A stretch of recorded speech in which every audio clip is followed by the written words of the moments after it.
ఈ కథ శంకరాపురంలోని 4వ తరగతి చదువుకునే ఒక చిన్న పాప కథ. శంకరాపురం గ్రామంలో ఓ చలికాలపు ఉదయాన మంచు కమ్ముతుండగా ఓ 16 ఏళ్ల బాలిక అప్పుడే నిద్ర లేచింది. తన పేరు లక్ష్మి. అప్పుడు తనకి చదువే ఓ ప్రపంచంగా ఉండేది.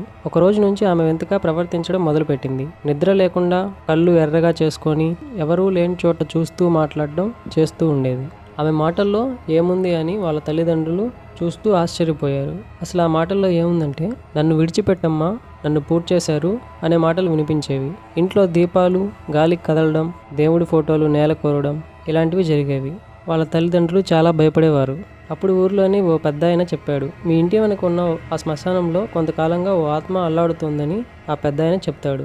ఇలా వాళ్ళ తల్లిదండ్రులు అసలు ఏమైందో తెలుసుకోవడానికి ఒక మంత్రగాడి దగ్గరికి వెళ్తారు. ఆయన ఆ పాపను చూసి చాలా ఆశ్చర్యపోయి ఈ పాపకి తంత్ర పూజలు జరిగాయి అని చెప్పి వాళ్ళ తల్లిదండ్రులకి చెప్తాడు. వాళ్ళ తల్లిదండ్రులు చాలా భయానికి గురవుతారు.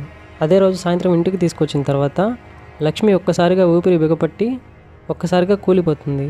ఆ తర్వాత నుంచి ఆమె మామూలుగా మెలగడం మొదలుపెట్టింది. కానీ రాత్రి ఆ ఇంటి వద్ద వెళ్తే ఇప్పటికీ అప్పుడప్పుడు వాళ్ళ ఇంటి సైడు ఎవరు వెళ్ళినా ఏవో అరుపులు మాటలు వినిపించడం మొదలుపెట్టాయి.